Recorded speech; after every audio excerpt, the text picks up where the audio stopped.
जा पाती, लेकिन मैं लंगड़ी हूँ। गुड़िया बेटी, क्या आपको भी बेर खाने हैं? हाँ मम्मा, मेरा दिल तो बहुत है, मगर मैं लंगड़ी हूँ। मेरी बेटी लंगड़ी है तो क्या हुआ, उसकी माँ तो स्वस्थ है। चलो आज मैं आपको बेरी के पेड़ पर ले जाती हूँ। आप भी जग्गू कुक्कू की तरह डाल पर बैठकर खूब बेर खाना। अब जल्दी चलो। फिर एक टोकरी में गुड़िया को बिठाकर मम्मा चिड़िया भी घर से बाहर चली जाती है। खट्टा मीठा बेर है, दिल कर रहा है इसकी गुठली भी खा जाऊं। नहीं जग्गू, गुठली नहीं खाना, बेर बहुत है, तुम बेर को ही खाओ। मैं तो कुछ बेर अपने घर भी लेकर जाऊंगा। कोको दोस्त, वो देखें, आपकी मम्मा भी इसी तरफ आ रही है, शायद उन्हें भी खट्टे मीठे बेर खाने होंगे। फिर मम्मा चिड़िया गुड़िया के साथ पेड़ पर बैठ जाती है। गुड़िया तो कई महीनों के बाद घर से बाहर आई थी, वो बहुत खुश होती है। यहाँ कितना अच्छा लगता है, खुला आसमान, चारों तरफ पेड़ पौधे और ताजी ताजी हवा। लो गुड़िया बहन, ये बेर खाओ, ये और भी मजेदार है। ऐसे वो तीनों गुड़िया को बेर तोड़ तोड़ कर खिलाते हैं। दूर छिपी हुई बुरी चील उन पर नजर रखे हुई थी। अरे वाह, एक साथ चार चार शिकार है, किसी एक का खात्मा तो हो ही जाएगा, बड़ी तेज भूख लगी है। फिर वो बुरी चील धीरे धीरे बेरी के पेड़ तक पहुंच जाती है और एकदम से उन्हें घेर लेती। जग्गू और कुक्कू तो डर के मारे मम्मा चिड़िया के पीछे छिप जाते हैं। सब ऐसे ही खड़े रहो, अगर एक भी भागा तो कच्चा चबा जाऊंगी, बड़ी तेज भूख लगी है मुझे। नाना चील जी, हमें जाने दे, हमारी जान बख्श दे, छोटे बच्चों पर रहम करें। नाना चिड़िया, किसी एक को तो अपना शिकार बनाकर ही खाऊंगी। चील उनके सामने बैठी थी।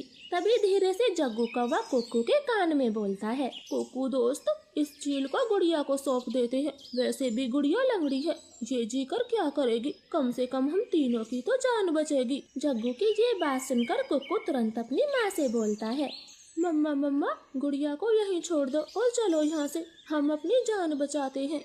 हाँ भाई, ये भी ठीक है, मेरा काम इस लंगड़ी चिड़िया से ही चल जाएगा, तुम सब चले जाओ। चील ने इतना कहा ही था कि तभी रानो चिड़िया जोर से चील को धक्का मारती है और पेड़ से नीचे गिरा देती। जग्गू कुक्कू, गुड़िया को साथ लेकर यहाँ से भाग जाओ, मैं इस चील को आपके पीछे नहीं आने दूंगी, बेटा जल्दी से भागो यहाँ से। इतना कहकर रानो चील पर हमला कर देती है और जग्गू और कुक्कू टोकरी लेकर वहाँ से भाग जाते हैं। चिड़िया और चील में काफी देर तक लड़ाई होती है और आखिर में चील रानो को जान से मार देती है। मरगी, छोटी चिड़िया मरगी, मुझसे लड़ने चली थी, अब तेरा मांस में मजे से खाऊंगी। कुक्कू भाई, मम्मा अभी तक घर नहीं आई। मम्मा को चील ने मार दिया है, वरना वो अब तक आ जाती, क्या जरूरत थी मम्मा को वहाँ ले जाने की। भाई, अगर हम वहाँ ना होते तो वो बुरी चील आपको खा जाती, आप ऐसा क्यों बोलते हो? नहीं, हम चील के हाथ कभी ना आते, वो तो तुम साथ में थी, इसलिए मम्मा ने चील से लड़ाई करने की सोची। तुम लंगड़ी थी ना, माँ को तेरी वजह से मरना पड़ा, अब तू ही माँ की हत्यारन है, समझी?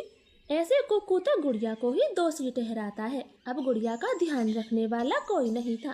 कुक्कू सारे दिन बाहर घूमता फिरता, वो लंगड़ी बहन का बिल्कुल भी ख्याल नहीं रखता, चाहे वो भूखी हो या फिर प्यासी हो।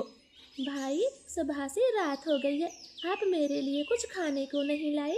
जंगल में भोजन की कमी हो गई है, अपना पेट भरना ही बड़ा मुश्किल है, ऐसे में तेरे लिए दाना कहाँ से लाता? ऐसा बोलकर कुक्कू तो सो जाता है। गुड़िया को पूरी रात नींद नहीं आती, क्योंकि वो तो कई दिनों से भूखी थी। मम्मा मम्मा, अगर आज आप जिंदा होती तो मेरा कितना ख्याल रखती, अब तो मुझे भी भूखा सोना पड़ता है, मैं क्या